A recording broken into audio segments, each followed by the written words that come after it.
High guys, welcome back to my channel. I hope तुम्ही माझी first part जो आहे तो GBS स्टोरीचा तो बघितला असेल तुम्ही, जो माझा मी काय एक्सपिरियन्स सांगितला तिथे. तर आपण त्या भागात बघितलं की मी आता जस्ट हॉस्पिटलमधून घरी आलो. आता घरी आल्यानंतर माझा जो प्रवास होता, कारण हॉस्पिटलमध्ये साहजिक आहे, सगळ्यांना भीती वाटतेच. कोणताही पेशंट असेल, तो कितीही धीट असेल, तर हॉस्पिटलमध्ये तो घाबरतोच. तर हॉस्पिटलच्या 2-4 अशा काही गोष्टी होत्या जिथे म्हणजे मला रडायला आलं होतं ॲक्च्युली बघायला गेलं तर. तर त्या आठवल्या मी लास्ट भागात सांगू नाही शकलो म्हणून मी तुम्हाला सांगतो. जसं मला हॉस्पिटलमध्ये भरपूर नातेवाईक भेटायला यायचे. ॲक्च्युली 27 तारखेला सांगितल्याप्रमाणे लग्न होतं ना मेवण्याचं माझ्या.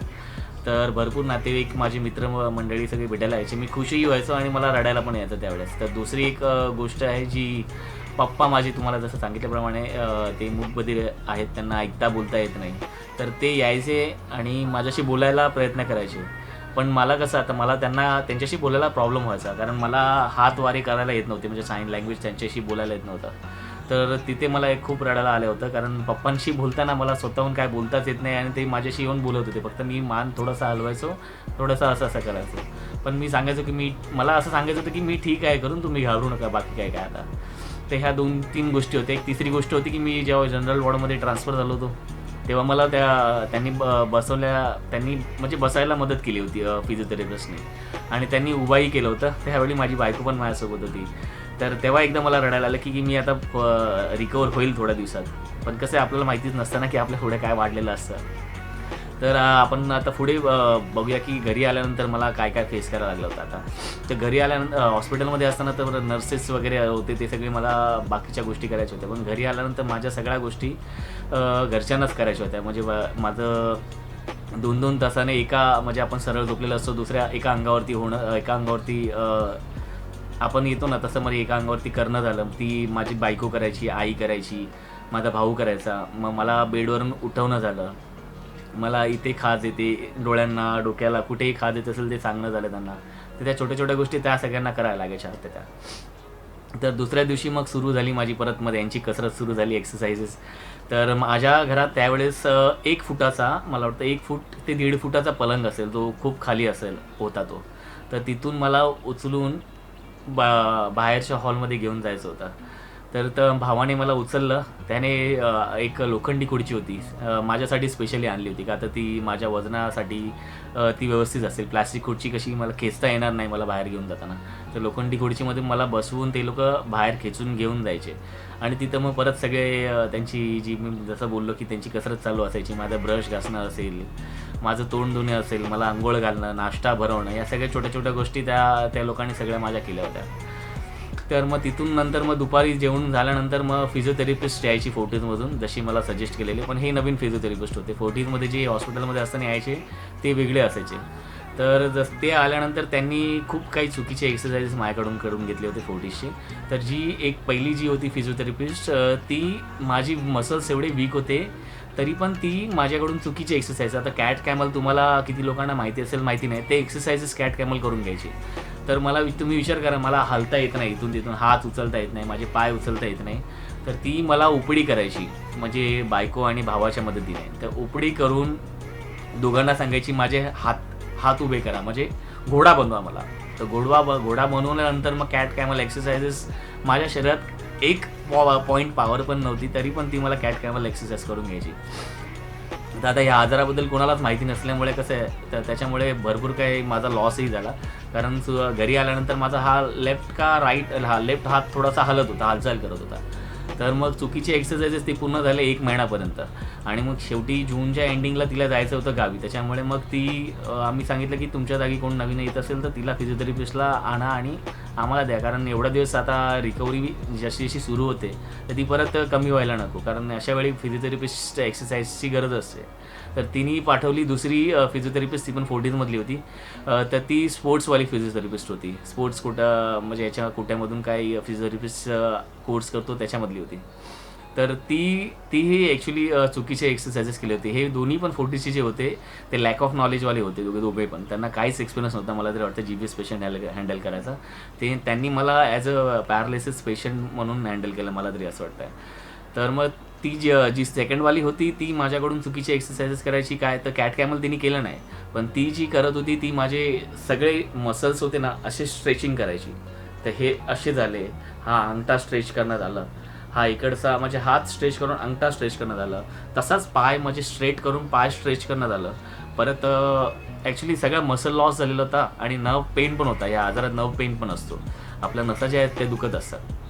तर आपल्याला हेच पाहिजे करून तिने गैरसमज सगळ्यांना पसरवला होता. आणि ती गेल्यानंतर म्हणजे दिवसभरातून आम्ही घरात 2 वेळा फिजिओथेरपी एक्सरसाइजेस करून घ्यायचो. माझा भाऊ करायचा, माझी बायको करायची. जसं असं मी थकेल त्या हिशोबानेच करून घ्यायचे ते सगळे एक्सरसाइजेस. तर ती चालू असताना दुसऱ्या महिन्यामध्ये आम्ही विचार केला की अजून एक फिजिओथेरपिस्ट आपण Googleवरती सर्च करून तिथे पण आपण तिच्या एक्सपिरियन्स जो काय असेल त्याच्याने आपण इम्प्रूव्हमेंट करू शकतो माझ्या तब्येतीमध्ये. पण ती जशी आली तर ती 40पेक्षा पण ॲक्च्युली एक्सपिरियन्समध्ये चांगली होती. पण लहान असल्यामुळे तिला पण आम्ही काय मला वाटतं 15 दिवस काहीतरी ठेवली असेल. तर सकाळ संध्याकाळ 2 वेळा आम्ही फिजिओथेरपिस्टकडून एक्सरसाइजेस करून घ्यायचो माझ्यासाठी.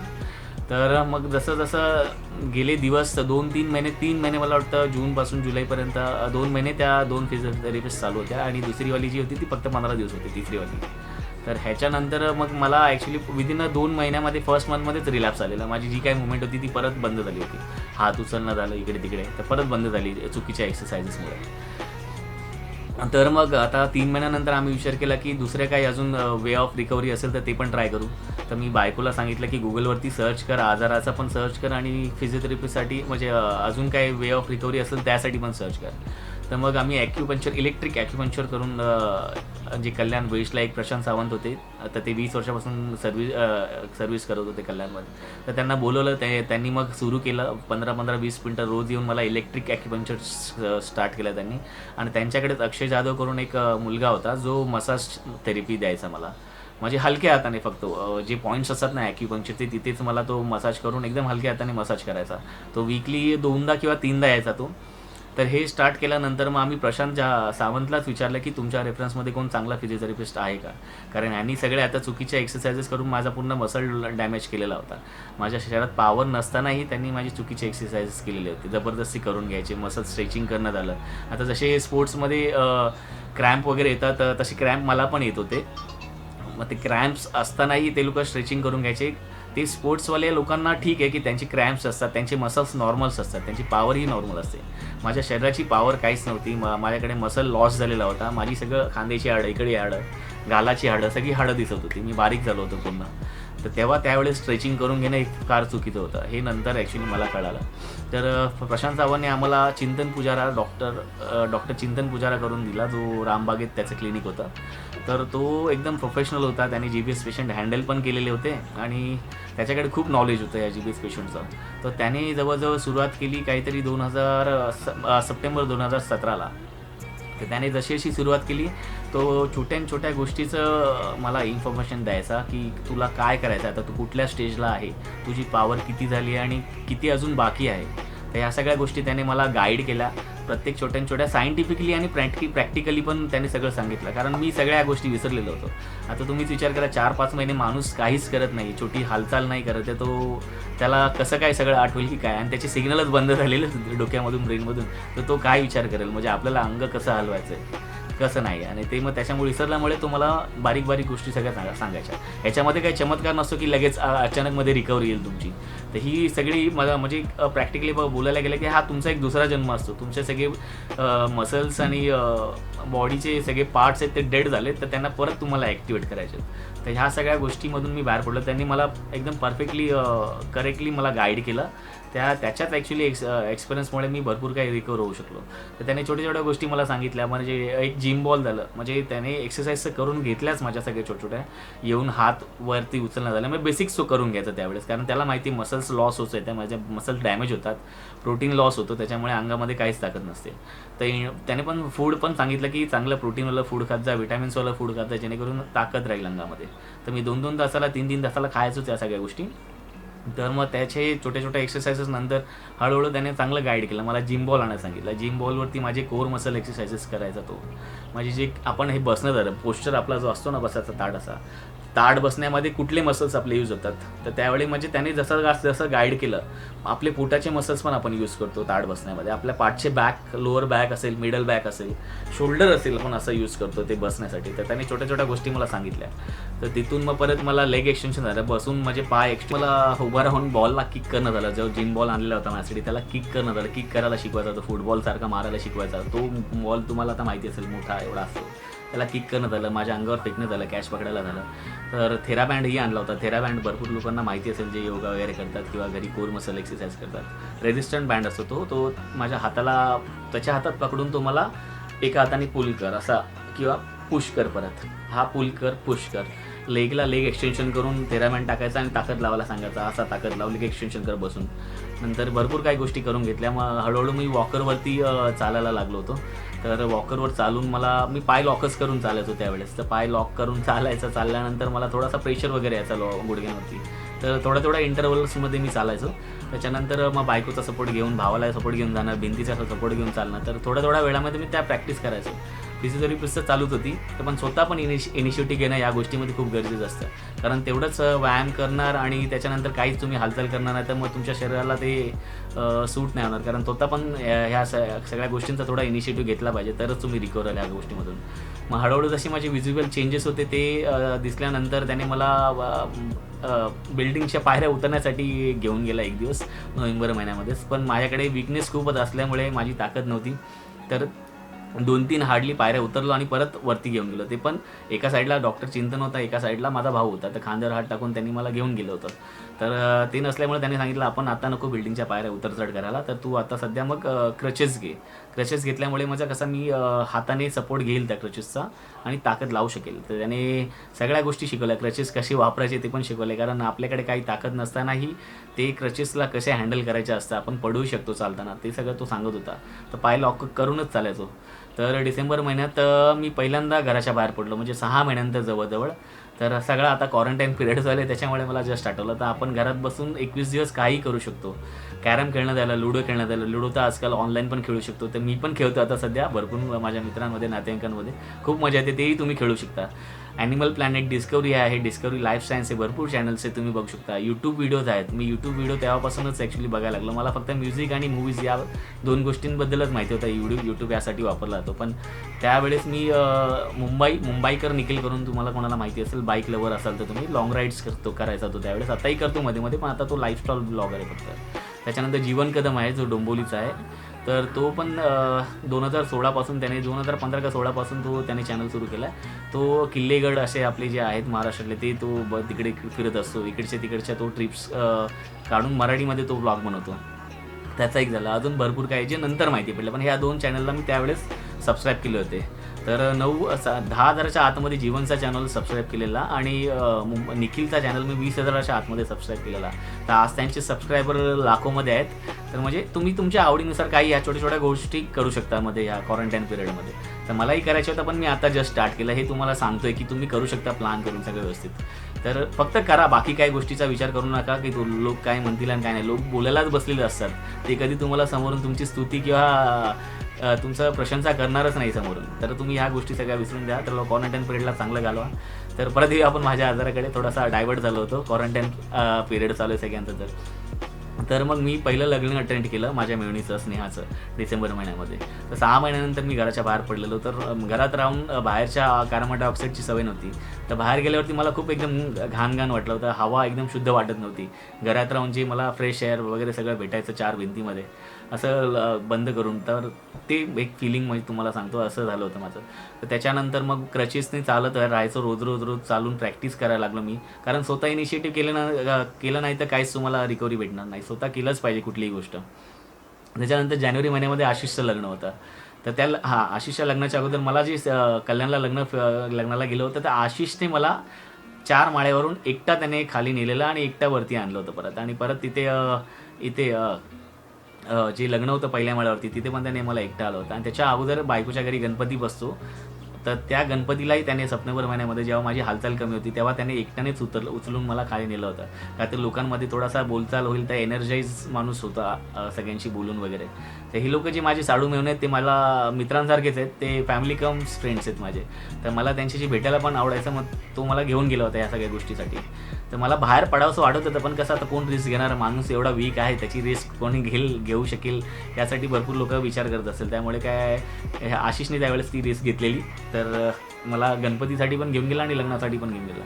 आशिषसोबत सौरभ करून आहे, तो माझा साडू आहे. सौरभ पण होता आणि सागर पण होता जेव्हा मला घेऊन जात होते. तर मी सौरभच्याच गाडीत गेले होतो, मला अजूनही आठवत आहे. तर त्याच्यानंतर मग मला आशिषच्या लग्नाला जायचं होतं. आशिषच्या लग्नाला पण मी एक प्रायव्हेट गाडी गेली होती माझ्यासाठी. भरपूर लोक आता, कारण मला ट्रेनमधून नेणार कोण, खाली उतरवणार कसं काही जाणार. तर मी कसा बसा त्या क्रचेसने आता चालायला शिकलो होतं. मग जानेवारी महिन्यात मी बाजूला भाऊ आणि बायको असायची, तर मी तसा हळूहळू त्यांच्या मदतीने उतरलो होतं क्रचेस घेऊन. तर मग वरचढ करायचो हळूहळू. मग ते आशिषच्या लग्नासाठी पण तिथे जाऊन मला खूप मजा आली होती, सगळ्यांना भेटून वगैरे. तर अशा काही गोष्टी असतात ज्या करायच्या, तुम्हाला जे आवडतात, बोलायला असेल, तुम्हाला आवडेल, कोणाशी बोलायचं असेल, या सगळ्या गोष्टी तुम्ही आजारातून बाहेर पडण्यासाठी करू शकता. जसं मी सांगितलं, यूट्यूब बघणं, TV बघणं, ॲनिमल प्लॅनेट असेल, तुम्हाला ज्या काही गोष्टी आवडत असतील त्या तुम्ही सगळ्या करू शकता त्या गोष्टी. तर मार्च फेब्रुवारी महिन्यात असा मी रिकवर माझी दिसत गेली चांगली. तर त्याच्यानंतर मग मार्च महिन्यामध्ये बहुतेक डॉक्टर चिंतनने त्याच्या बायकोला माझ्या घरी आणला मला स्टडी रीड करण्यासाठी, माझी रिकव्हरी काय आहे काय नाही. कारण त्याची बायको ऑक्युपेशनल थेरपिस्ट आहे आणि हा फिजिओथेरपिस्ट आहे डॉक्टर चिंतन. तर मग त्यांनी एकमेकांमध्ये डिस्कशन करून मला माझ्या रिकव्हरीनुसार मला क्लिनिकमध्ये बोलवलं की तू क्लिनिकमध्ये येत जा. मग क्लिनिकमध्ये तुला एक्सरसाइजेस वगैरे आम्ही सगळ्या ह्या काही गोष्टी आहेत ते करून घे तुझ्याकडून. क्लिनिकमध्ये त्यांचे भरपूर काही ॲक्सेसरीज आहे ज्याच्यामध्ये मी माझी रिकव्हरी थोडी फास्ट होईल. तर हाफ जिम बॉल असायचा त्यांच्या क्लिनिकमध्ये, मला त्याच्यावरती उभे करायचे हाफ जिम बॉलवरती, आणि मोठा जिम बॉल जो फुल जिम बॉल माझ्या अंगावरती फेकायचे, म्हणजे माझ्या ॲक्शन्सवर रिॲक्शन्स येतील लगेच पटकन. तर मला बॅलन्सही करता येईल. तर मला सायमल्टेनियसली दोन्ही गोष्टी करायच्या होत्या, बॉल पण पकडायचा होता आणि मला बॅलन्स पण करायचं होतं, म्हणजे पडता कामा नये पाठी. पण भिंतीला टेकून मला उभे करायचे ते, म्हणजे साईडला पडलास तर तू भिंतीला पकडू शकतोस. आणि परत खाली काही गोष्टी असायच्या छोट्या मोठ्या गोष्टी, त्या खाली ठेवायच्या. त्या खाली ठेवून मला एका बॉक्समध्ये वाकायचं आणि वाकून उचलून, म्हणजे गुडघ्यांचा यूज करेल आणि बॅकचा पण यूज करेल. तर त्या गोष्टी म्हणजे हे ऑक्युपेशनल प्रॅक्टिकल गोष्टी असतात त्या करून घ्यायच्या सगळ्या. क्लेसोबत खेळणं झालं, क्लेमधून हे बनवायचं ते बनवायचं, लहान पोरांच्या गोष्टी असायच्या. म्हणजे ते आपण एक असं असतं ना, त्याच्यामध्ये रिंग टाकतो, रिंग काढणं झालं, भरपूर काही लहान पोरांच्या गोष्टी होत्या, आता आठवत नाही त्या मला. पेन पकडणं झालं, टायपिंग करून घेऊन जाणं त्यांच्या लॅपटॉपवरती, लिहायला द्यायचे मला काय काय गोष्टी. त्या सगळ्या गोष्टी करून माझ्याकडे हळूहळू रिकव्हरी खूप फास्ट होत गेली. आणि माझ्या स्वतःच्या इनिशिएटिव्हनी पण मी जसा रेग्युलर इंटरव्ह्यूमध्ये टॅरेसवर चालायला जायचो अर्धा एक तास, जसा माझा स्टॅमिना असेल. सगळ्यांना सांगायचो खुर्ची घेऊन या, मी चालत जाईल तेव्हा, तोपर्यंत कोणी बसा माझ्यासोबत. तर ह्या सगळ्या गोष्टींनी माझी रिकव्हरी एकदम विजिबल होत गेली. मी जवळजवळ मला वाटतं सप्टेंबर ऑक्टोबर 2016पर्यंत मी त्यांच्या क्लिनिकमध्ये गेलो. त्याच्यानंतर मग मी घरीच सगळे एक्सरसाइजेस सुरू केले होते. आणि ऑक्टोबर महिन्यामध्ये माझा मित्र राजू पाटील, जो आमचा स्कूल फ्रेंड आहे माझा आणि रोशनचा, आम्ही एकत्र शाळेत होतो. तर तो लहानपणापासूनच त्याची व्यायामाची आवड होती, त्यामुळे तो प्रोफेशनल ट्रेनर बनला होता. त्याची स्वतःची जिम आहे. तर तो मला जुलै महिन्यात आलेला, जुलै 2015मध्ये मला बघायला आलेला. तर त्याला ह्या आजाराबद्दल थोडीफार माहिती होती आणि माझ्या नर्व्ह डॅमेजबद्दल पण त्याला माहिती होती. तर मी विचार केला त्याच्याकडे जाऊन व्यायाम करू, एक्सरसाइजेस करू, म्हणून मी त्याची जिम 2017मध्ये ऑक्टोबर महिन्यात जॉईन केली. आणि मला डंबेल्स 2.5 किलोचे ते असे व्यवस्थित पकडता येत नव्हते, माझे फाईन मोटर मशीन नव्हतीच. हे म्हणजे छोट्याच गोष्टी पकडू नाही शकत, म्हणजे सोयीमध्ये दोरा होणं झालं किंवा टाईप करणं, पेन पकडणं. तर ह्या सगळ्या गोष्टी त्याने तिथे मला, मग त्याला पण नॉलेज होतं, सो प्रोफेशनल ट्रेनर आहेच. आणि मी पण अगोदर जिमला जात असल्यामुळे मला माहिती होतं कसं काय गोष्टी करायच्या. फक्त त्या प्रॅक्टिकली मला सुरू करायच्या होत्या सगळ्या. आता माहिती असणं आणि प्रॅक्टिकली सुरू करण्यामध्ये भरपूर डिफरन्स आहे. त्याच्यामध्ये तुमचा एक्सपिरियन्स भरपूर मॅटर करतो. तर त्याने समोरासमोर मला एक्सरसाइजेस करून दाखवल्या. बघ तू छोट्या छोट्या डंबल्सपासून सुरुवात कर, सूर्यनमस्कार, डिप्स, तर हे 2-3 जास्तीचं मॅक्सिमम 5 काहीतरी मारायचं मी. तर तेच सुरू करणं झालं. परत मला स्कॉट मला पूर्ण मारता येत नव्हतं, उठक बैठक. डंबल्स उचलायलाच येत नाही तर स्कॉट काय मारू शकतो माणूस.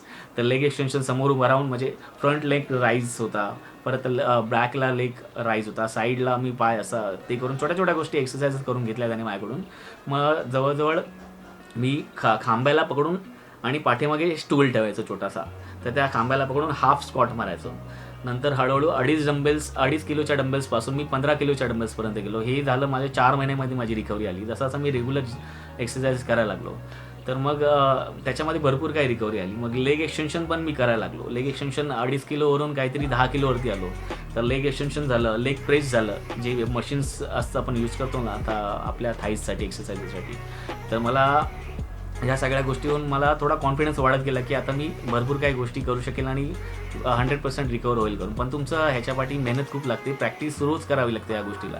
जसं आपण ऐकलेलं असेल तुम्ही सगळ्यांनी, प्रॅक्टिस मेक्स मॅन परफेक्ट. त्यासाठी प्रॅक्टिसच करायला लागेल, त्यानंतरच तुम्ही सगळ्या अशा गोष्टी शिकणार. त्याशिवाय तर काय अचानकमध्ये काय येत नाही कुठली गोष्ट तुमच्यामध्ये.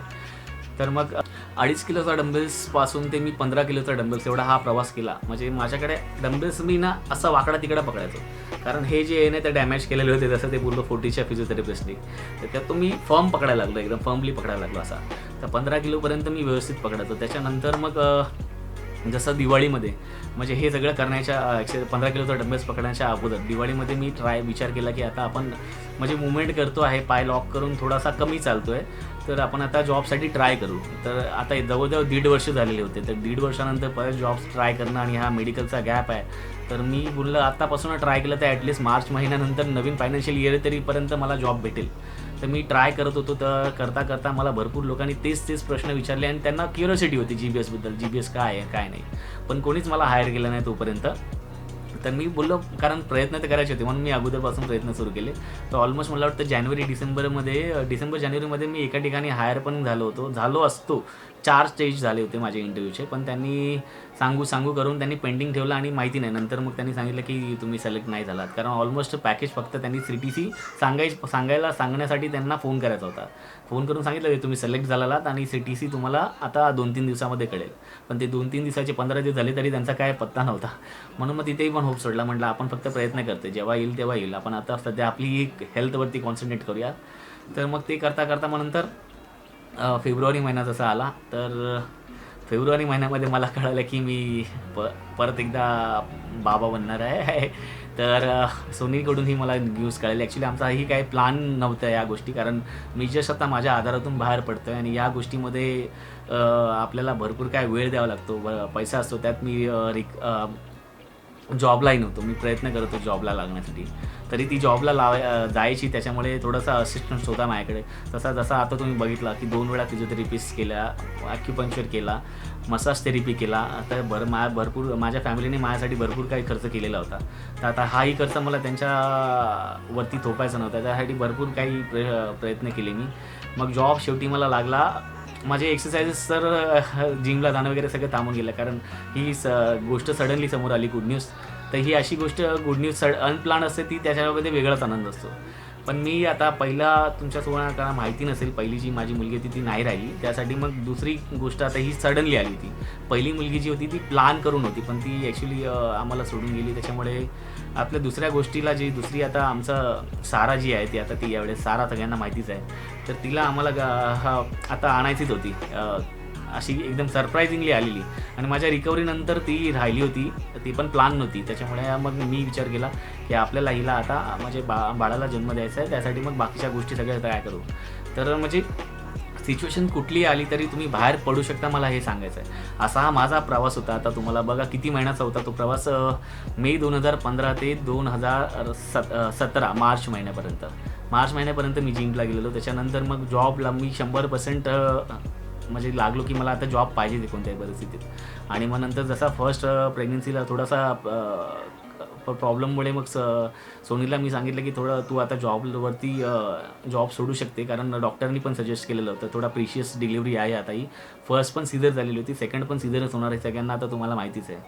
तर मग तिला सांगितलं की तू जॉब बघ आता. एवढ्या सायनला ट्रॅव्हल करणार ट्रेनमधून, आणि आपल्या इथून ट्रेनमध्ये जाणं बोलल्यावर ती सगळ्यांनाच माहिती किती त्रासदायक असतं, टेन्शनचं काम आहे ते. तर तिला स्वतःलाही खूप ब्लड प्रेशरचा त्रास आहे तो. त्याच्यामुळे तो ब्लड प्रेशरमुळे मग तिने डॉक्टरनी सजेस्ट केल्यामुळे तो जॉब ॲक्च्युली सोडून दिला. तर मी सगळा प्रयत्न करत होतो नोव्हेंबर महिन्यापासून. तर जॉब मला भेटला म्हणजे मला मेमध्ये भेटलेला, पण तो वरळीला होता. आणि मेच्या तो जॉब भेटायच्या अगोदर मी एका ठिकाणी इंटरव्ह्यू दिलेला होता. पण मग मेला वरळीचा जॉब जॉईन केल्यानंतर मला जूनमध्ये ह्यांचा कॉल आला, ठाण्याला जो इंटरव्ह्यू दिलेला होता.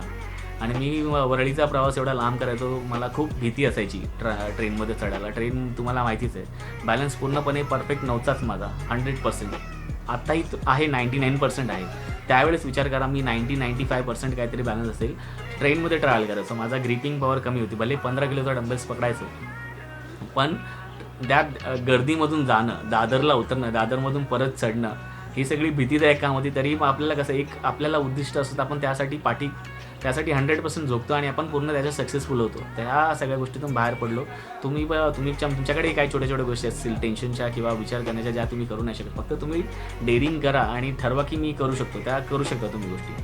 मग त्याच्यानंतर ठाण्यातून कॉल आला ना मला इन बिटवीन, आणि बाहेरून येणार होते इंटरव्ह्यू द्यायला मला. फर्स्ट माझा इंटरनॅशनल इंटरव्ह्यू होता. जॅपनीज लोक होते, तर त्यांनी इंटरव्ह्यू आला. मी तिथे काही सांगितलं, काहीतरी कारण सांगितलं आणि मग इथे इंटरव्ह्यू दिला. त्यानंतर मी लगेचच जॉईन झालो तिथे ऑगस्टमध्ये वरळीला रिझाईन करून. तर हा होता माझा प्रवास. इथेच मी दुसरा स्टेज संपवतो आणि आता मला सगळ्यांचे आभार मानायचे, ज्यांनी मला खूप काही मदत केली. मला सारखे म्हणजे थोड्या शॉर्ट टर्म्स इंटरव्ह्यूजमध्ये मला भेटायला यायचे, मला पॉझिटिव्ह ठेवायचे, मला इन्स्पिरेशन्स द्यायचे. छोट्या गोष्टी ते लोक माझ्यासाठी करायचे. तर मी सुरुवात करतो माझ्या फॅमिलीपासून. माझी बायको, माझे आईवडील, माझा भाऊ, ह्या सगळ्या माणसांनी खूप काही मदत केली.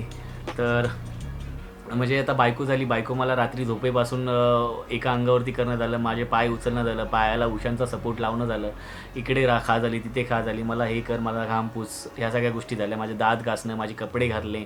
ती जॉईन झाल्यानंतर मग माझे सगळे हे कामं माझ्या भावाने आणि माझ्या आईने केले. भावाचा सगळ्यात मोठा वाटा का बोलता येईल, कारण मला तो उचलायचा, एका जागेवरून दुसऱ्या ठिकाणी घेऊन जायचा. मोबिलाईज करणं झालं, म्हणजे तुम्हाला एका ठिकाणी दुसऱ्या ठिकाणी घेऊन जाणं, तर आता तुम्हाला हालताच येत नाही, तुम्हाला दुसऱ्या ठिकाणी घेऊन जाणं म्हणजे किती मोठी गोष्ट आहे. तर तो होता म्हणून हे करू शकला. ह्या सगळ्यांना थोडंसं कठीण गेलं असतं, कारण पप्पांचा बायपास पण झालेला होता. त्याच्यामुळे तोच फक्त एकटा सहज मला उचलू शकणारा घरात माणूस होता. तर तो, त्याच्यानंतर बहीण झाली, पण त्याच्यानंतर माझे इनलॉज झाले, सोनीचे आईवडील.